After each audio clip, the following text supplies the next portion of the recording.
1 Tesalonika pasal 5 ayat 23. Mari ya kita membaca firman Tuhan ini dengan suara yang keras ya, sehingga firman ini masuk ke dalam hati kita dan memberkati. 2, 3 ya.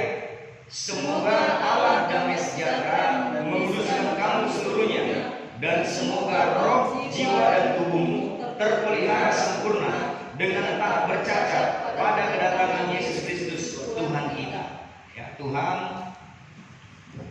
mau memelihara kita total, roh, jiwa, dan tubuh. Ya, di dalam tubuh jasmani ini kita bisa bergerak. Ya, inilah yang nampak tubuh jasmani. Ya, kita bisa dikenal orang ya sebagai orang yang mungkin perawakannya putih atau hitam atau tinggi ya, atau apapun ya. Ini nampak dari tubuh, sehingga kalau tubuh sakit langsung kelihatan ya. Tetapi ada juga yang abstrak tapi bisa terlihat, jiwa.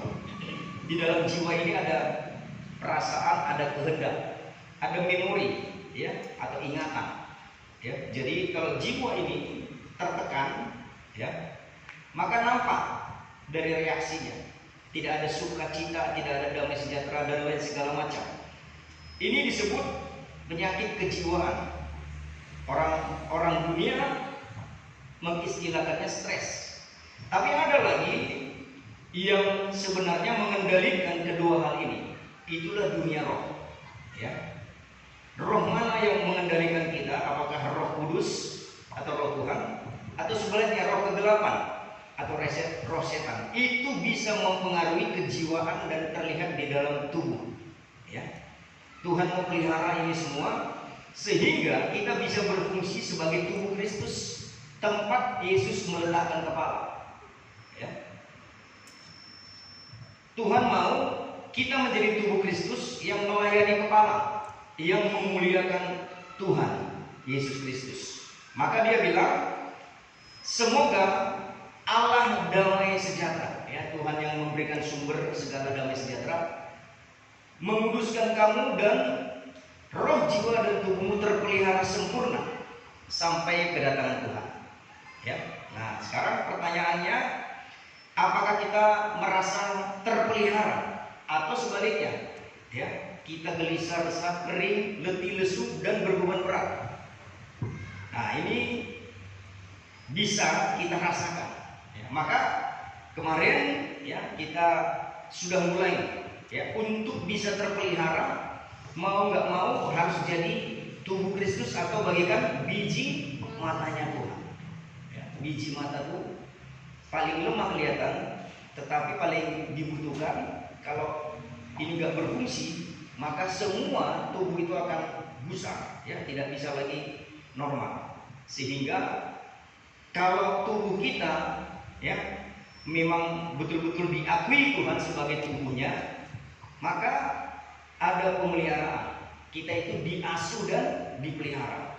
Itu Efesus pasal 5 yang berkata ya. Jadi oleh karena itu jangan khawatir akan sesuatu yang bisa membinasakan tubuh, tetapi ya kita bisa khawatir kalau roh kita nggak hidup ya. Menangislah kalau roh kita tidak hidup.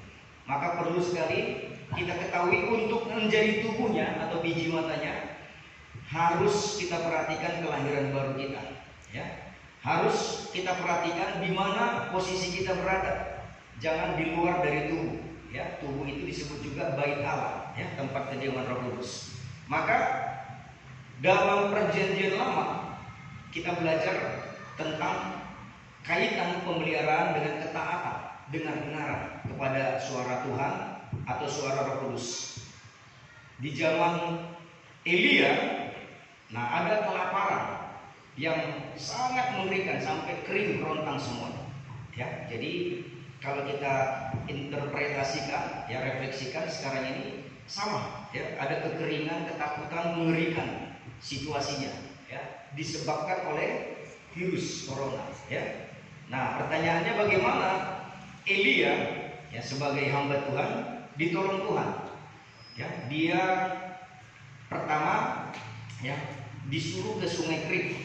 Nah, ini tempat yang terpencil. Kalau dagingnya Elia mungkin secara tubuh dan kejiwaan, ya mungkin dia bisa protes, ya lalu berbantah-bantahan sama Tuhan, ya. Jadi dia bisa bilang apa ya Tuhan ini, ya selalu begitu sering terjadi, ya.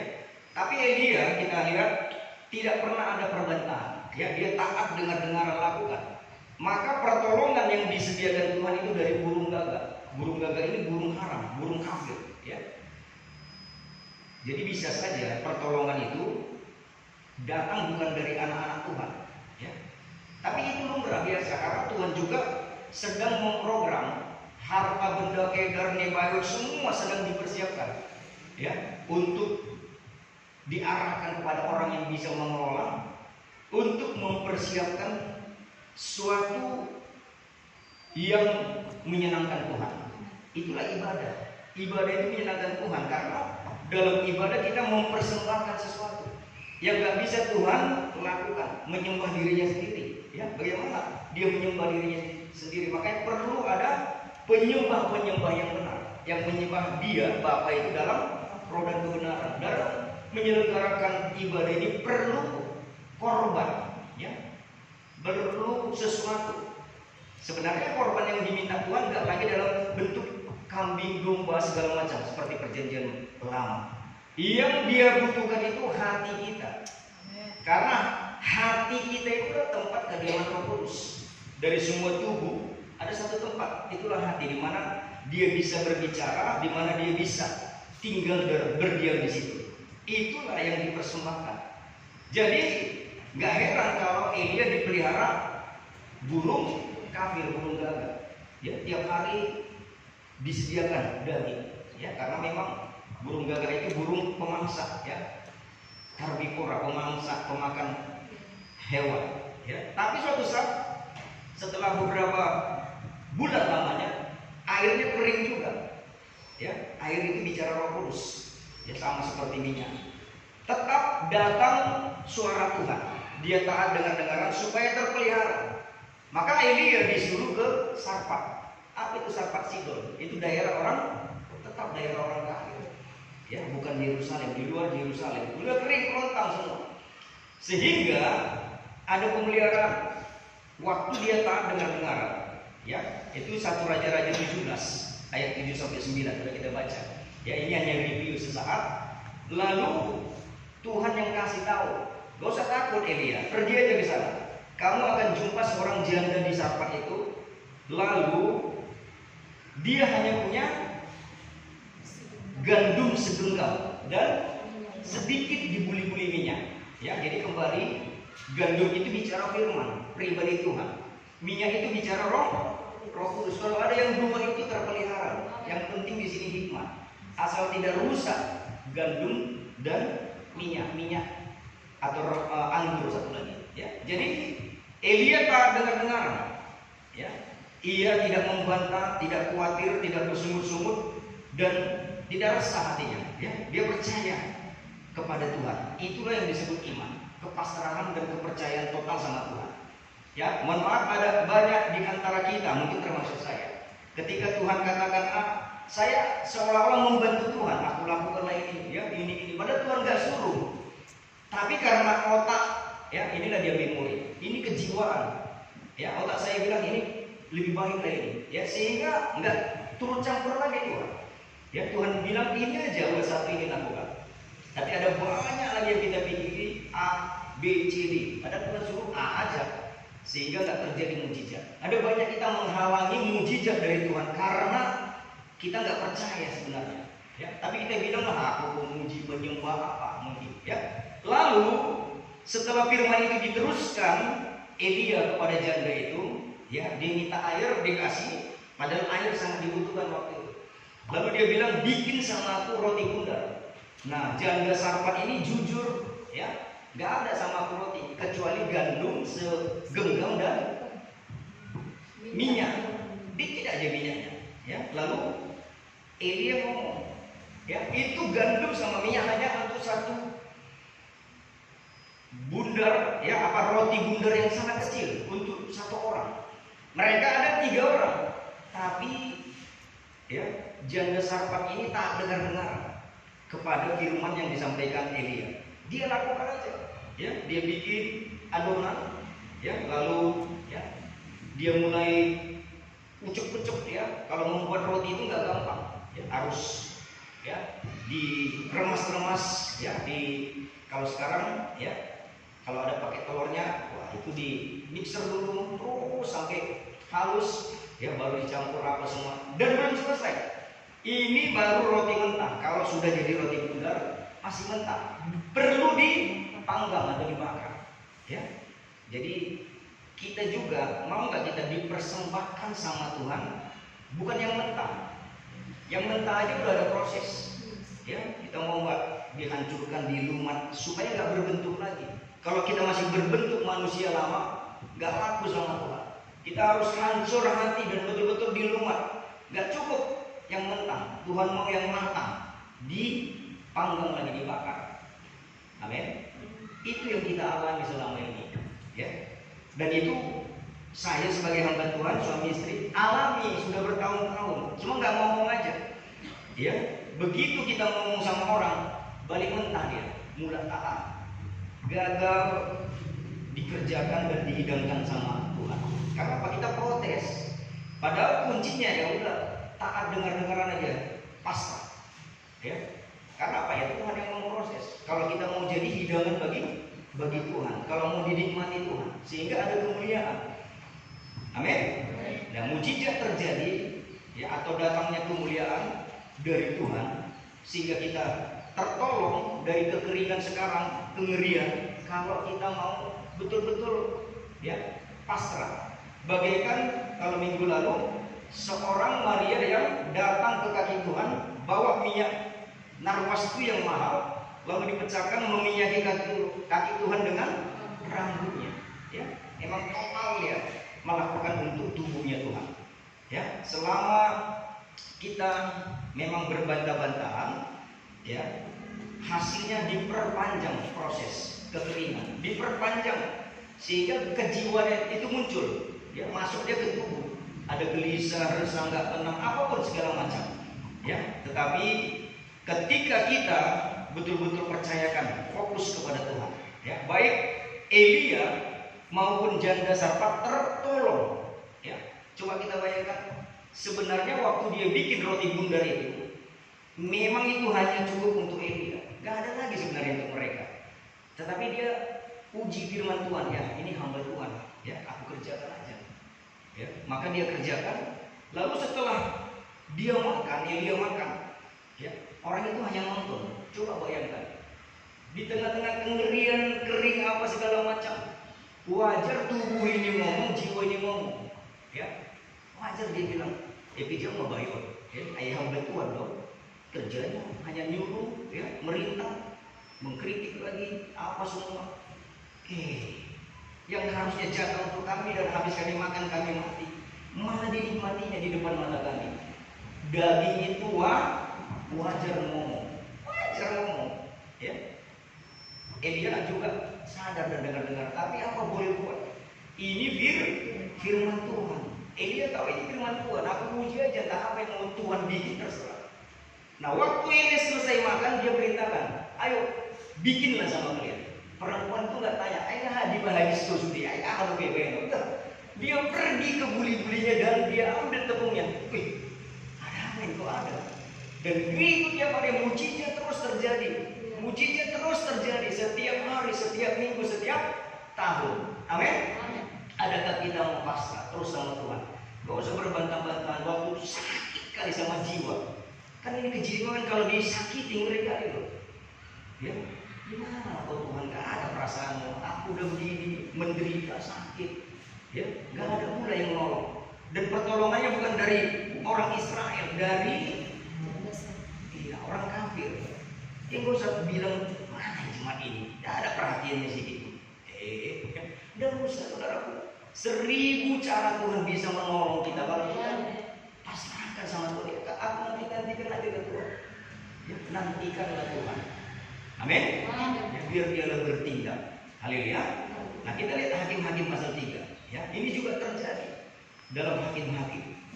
Dan ya, saya mau katakan dengan tegas, Tuhan gak pernah bohong. Sekalipun kelihatannya pertolongan gak datang dari anak-anak Tuhan, ya, tapi Tuhan, ya, pasti akan bertindak. Dia tidak akan membiarkan dan meninggalkan kita semua. Amin. Coba baca ayat 7 Hakim-Hakim 3, judulnya Otniel. Coba baca.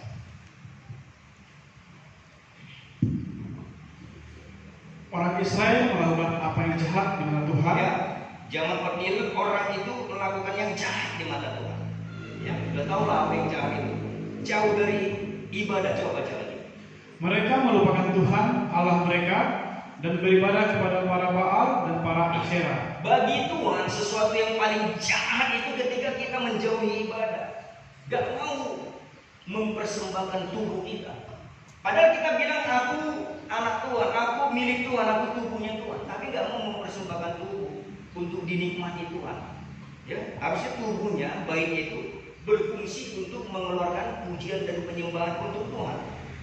Nah, Tuhan ngomong di sini kejahatan yang paling jahat di mata Tuhan waktu kita nggak mau menyembah Tuhan.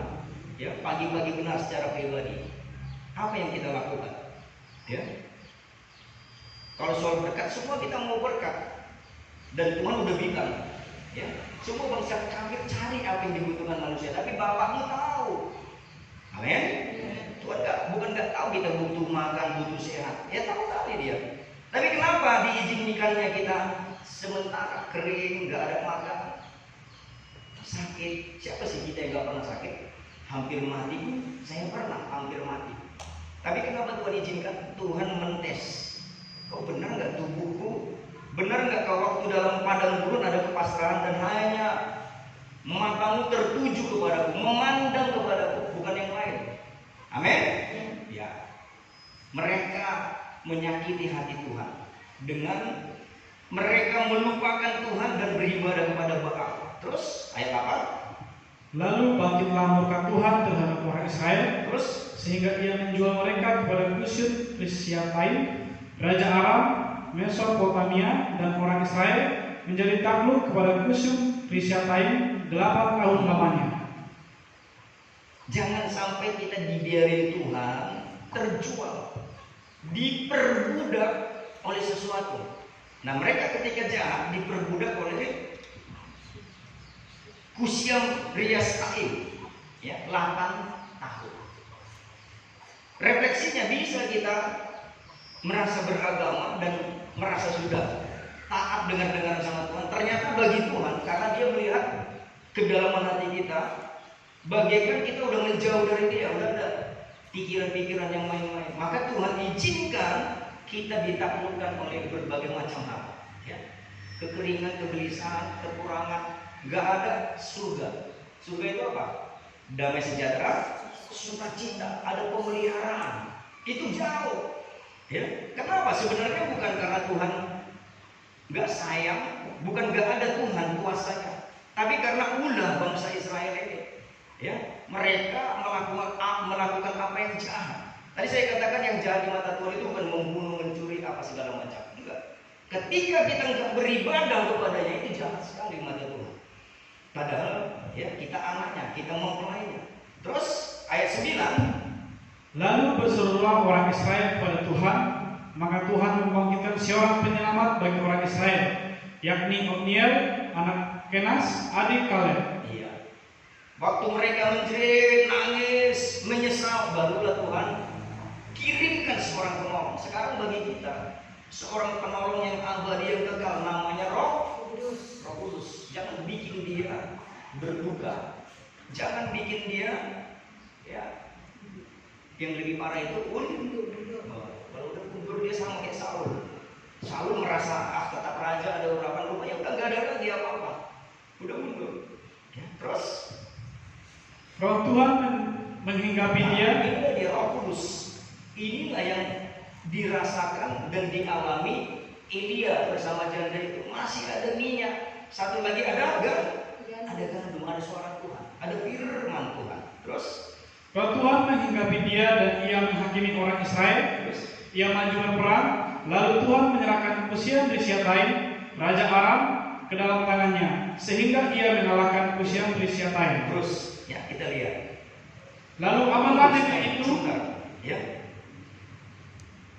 Waktu ini terjadi, pertanyaannya, jumlah orang Israel tetap segitu. Waktu mereka kalah di tangan raja ini, Kushan ini, sama itu juga orang. Malah kondisi mereka setelah 8 tahun lebih parah waktu dikalahkan orang kafir ini, ya, Raja Kushan Rishathaim. Karena 8 tahun dijajah, dibodoh-bodohin, nggak dikasih makan, nggak hidup damai sejahtera.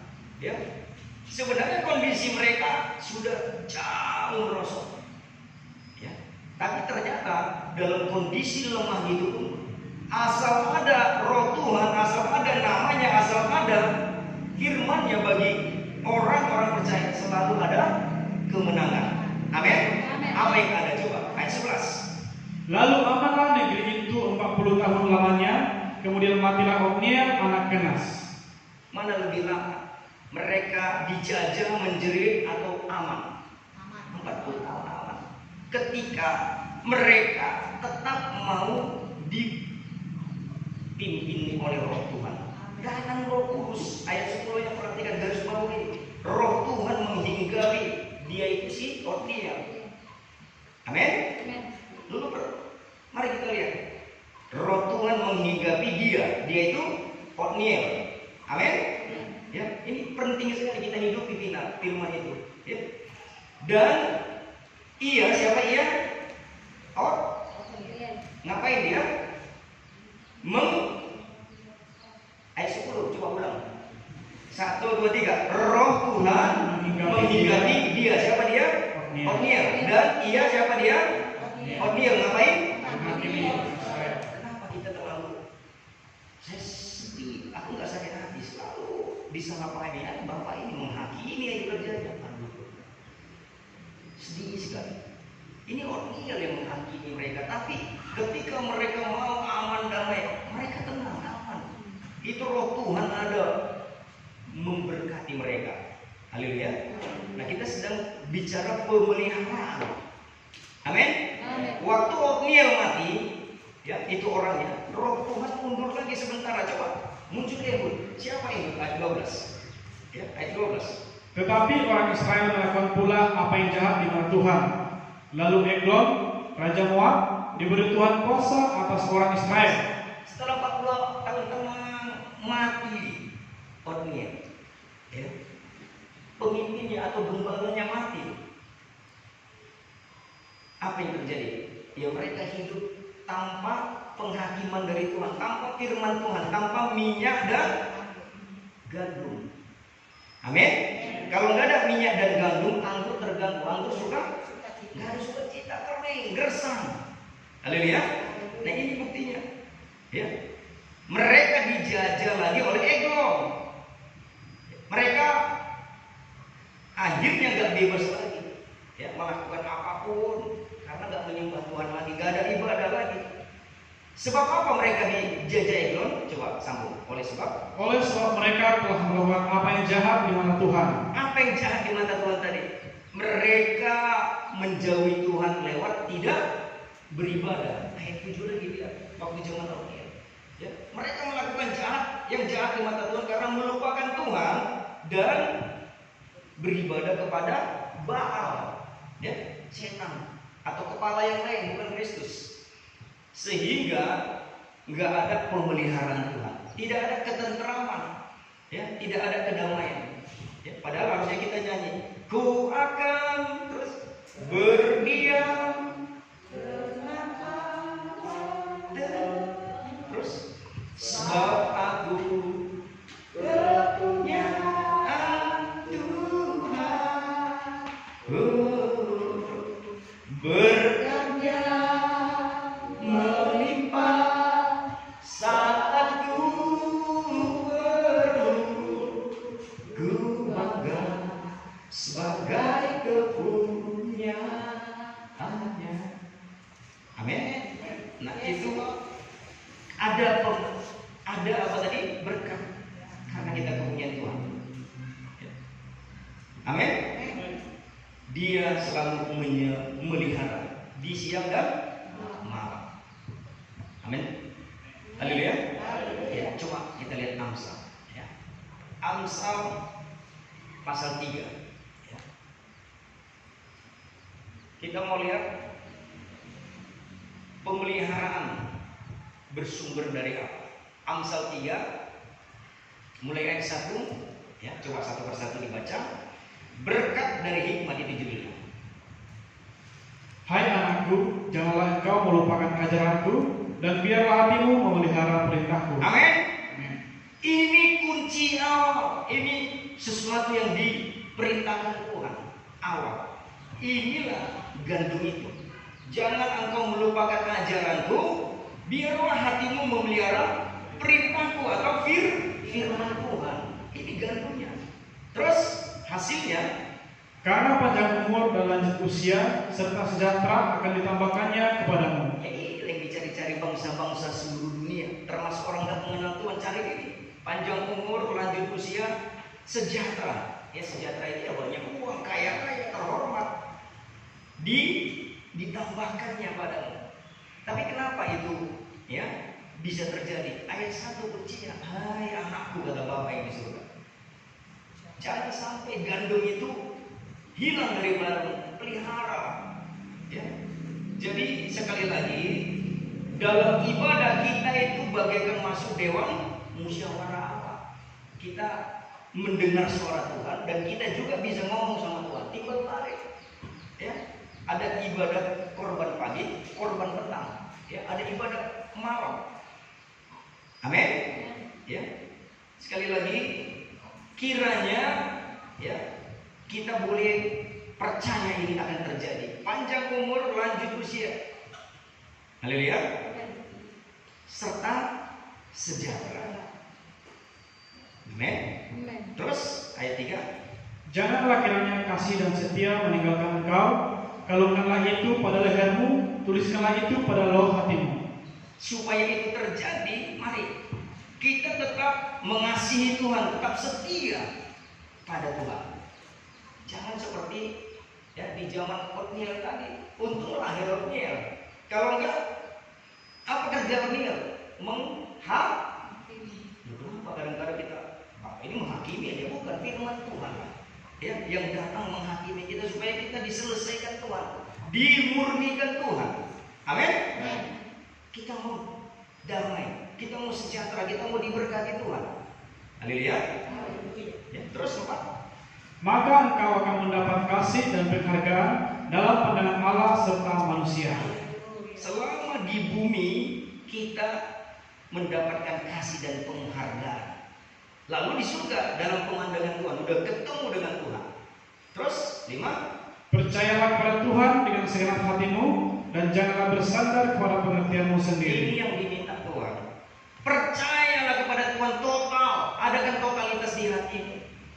Jangan bersandar kepada ini kejiwaan, pikiran manusia. Kenapa kita stres? Karena kita mengandalkan ini. Kita merasa lebih hebat dari Tuhan. Sebenarnya itu tanpa sadar kita lakukan. Dan kita merasa, udah berdoa aja aku. Ya. Nah, nanti kita khusus sesi doa. Sebelum kita berdoa, Tuhan udah tahu kondisi kita, keadaan kita, apa yang mau kita minta. Sebenarnya Tuhan udah tahu. Ini bakal mau minta ini. Karena apa? Dia Tuhan, dia ada di dalam hati kita dan Dia pencipta langit dan bumi abadi kekal. Kenapa kita perlu berdoa? Supaya menentukan bahwa memang Tuhan, aku butuh Engkau. Itu pengakuan itu yang diminta Tuhan. Kalau isinya udah tahu ya Tuhan. Kalau orang doa hanya 3. Satu memerintah Tuhan, satu maksa-maksa Tuhan, satu lagi ya tolonglah Tuhan. Hanya itu aja lah. Gak ada yang lain.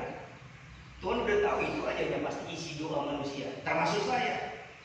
Padahal Tuhan udah tahu. Tapi kenapa kita harus berdoa? Memang disuruh Tuhan tetaplah berdoa supaya ada pengakuan Tuhan, aku bergantung samamu, aku mengakui Engkau bahwa Kaulah Rajaku atau Tuhanku atau Bapakku. Amin. Supaya kita komunikasi. Tapi yang terpenting di dalam doa itu sebenarnya kita yang banyak diam. Dia ngomong sampai dia ngomong baru aduh Tuhan, timbul damai sejahtera, sukacita. Bukan kita yang meremeh-remeh itu, nggak salah. Tapi sekali-sekali mau diam lah di hadirat Tuhan, ngomonglah Tuhan, tolonglah. Sekali aja mau ngomong dulu sama Tuhan gitu. Amin. Dan Tuhan sudah punya jalan keluar. Sebenarnya Dia udah ngomong sama kita waktu kita baca firman, merenungkan firman dan melakukan firman. Dosa. Satu lagi mau bagi dosa ini. Yang tiga ini aja dulu. Ada mujizat yang terjadi. Ya. Tuhan akan muncul bagaikan terang rambang siang hari. Amin. Ayat 5 ini sepele, tapi kadang-kadang susah kita lakukan. Percayalah kepada Tuhan dengan totalitas. Segenap itu totalitas, seluruhnya. Memang betul-betul. Ya, hati kita ini gak ada perbantahan. Dan jangan bersandar kepada pengertian lalu kita berbantah. Emang aku kan dikasih otak sama Tuhan, berpikir apa segala macam. Nah, aku selalu begitu karena laki-laki biasanya dengan ini logika. Perempuan lebih enak sebenarnya masuk hadirat karena dia mengandalkan perasaan. Wah, lagi senang aku, lagi duka aku Tuhan, lebih cepat connect sama Tuhan seharusnya. Haleluya. Tapi saya bermimpi perempuan ada yang sakit ini, ya. Tapi pintu tertutup untuk dia. Nah, sekarang kita berdoa supaya pintu itu terbuka. Haleluya. Nah, itu aja jawabannya. Secara umum kita semua mempelai perempuan, secara umum sakitnya kita semua. Tapi ada sesuatu yang terjadi. Saya mau katakan mari ya, kita sebagai perempuan semuanya yang perempuan jadilah penolong untuk suaminya. Aku belum kawin Pak, ya persiapkan hatimu untuk menjadi penolong seorang pemimpin masa depan. Haleluya. Lalu laki-laki siapkan hatimu menjadi pemimpin, imam dan nabi. Kalau engkau gagal di situ, saya bilang tunda dulu kau nanti untuk kawin.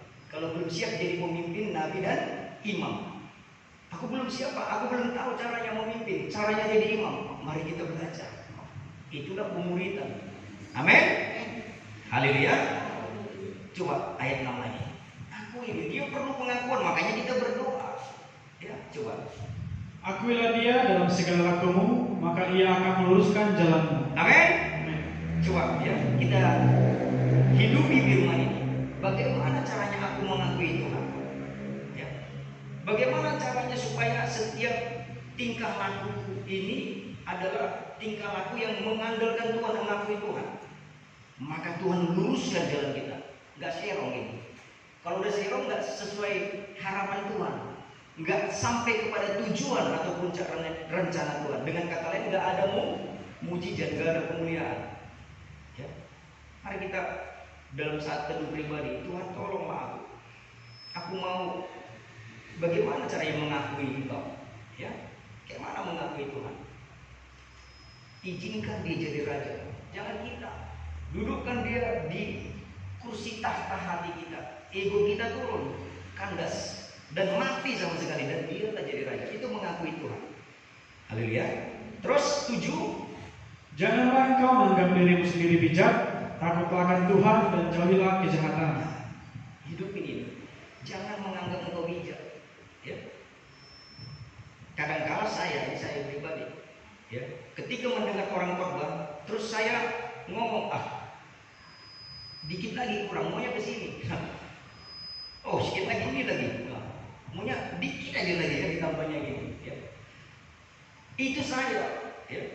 Saya enggak enggak bilang khotbah itu jelek apa segala macam, tapi menurut saya dikit lagi. Padahal menurut Tuhan ya udah cukup segitu. Amin. Nah, itulah menganggap diri sendiri bijak. Haleluya. Ya. Takutlah akan Tuhan, jauhi kejahatan. Itu saja. Enggak tahu Anda Bapak Ibu anak muda gimana, ya. Apalagi langsung mengomentari firman dan menghantam firman, wah. Udah sangat luar biasa itu, melawan Tuhan itu sendiri. Tadi saya hanya dikit lagi, itu nggak salah, tapi dikit lagi. Saya anggap itu, saya udah pandai-pandai, sok bijak. Ya, saya bukan menghantam firman. Ya. Apalagi langsung menolak firman. Apa ya Bapak ini? Selalu saya hampir 20 tahun jadi hamba Tuhan. Ketika ada orang yang selalu berbantah begitu, apa ya Bapak ini? Saya selalu lihat pasti ada Ada banyak sekali ya sesuatu yang gak bahagia dalam hidupnya. Ya. Ayat 8 bilang apa? Itulah yang akan menyembuhkan tubuhmu dan menyegarkan tulang-tulangmu. Amin. Amin. Haleluya. Ini jawaban bagi saya. Andai kata saya sakit, saya nggak perlu mengundang 20.000 hamba Tuhan untuk mendoakan saya, atau katakanlah ya seseorang yang saya anggap paling hebat di dunia untuk datang ke rumah saya mendoakan saya. Nggak perlu. Kenapa? Tuhan bilang gini, kalau kau mau sembuh, kalau kau mau pulih, kalau tubuhmu dan tulang-tulangmu mau disegarkan, yang pertama takut Tuhan, percaya kepadanya 100%. Peliharalah firman-Nya dalam hatimu. Amin. Akui Dia sebagai Tuhan. Udah cukup itu. Haleluya. Ayat 9 lihat. Muliakanlah Tuhan dengan hartamu dan dengan hasil pertama dari segala penghasilanmu. Supaya makin diselesaikan Tuhan. Muliakan Tuhan. Amin. Muliakan Tuhan dengan, sekali lagi, muliakan Tuhan dengan, coba gantimu, karena ini yang menulis ya Raja Sulaiman, Salomo ya, dan dia nyuruh si pembacanya, maka dibilang sekarang mu ganti aku. Coba, muliakanlah Tuhan dengan hartaku dengan hartaku dan dengan hasilnya sama dari hasil pertama dari segala penghasilanku. Maka 10. Maka lumbung-lumbungmu akan diisi penuh sampai berlimpah-limpah, dan bejana kemarahan akan meluap dengan air buah anggurnya. Amin. Kalau ada gandum dan minyak, maka anggur itu keluar. Inilah anggur. Tanda muka berseri, sukacita, nggak ada stres lagi loh. Nggak ada lagi susah, gelisah, merana, kering, letih, lesu, dan ini janji Tuhan. Ya, janji Tuhan. Kalau soal punya uang, lebih banyak uang di kantongku dulu waktu aku kerja dari sekarang. Ya, sekarang apa-apa aku harus lirik. Gimana? Nanti sayangnya ada nggak? Yuk kita beli ini. Kalau dulu ya, maaf kata ya, mainanku dulu 50.000. Kalau udah ada pertemuan petani apa semua, nah 50.000. Karena kan bukan uangku, uang perusahaan itu tinggal klaim. Ya, tinggal klaim minta lagi. Tapi soal kerajaan surga, apa kerajaan surga? Damai sejahtera, sukacita oleh Roh Kudus. Sekarang lebih bebas. Kenapa?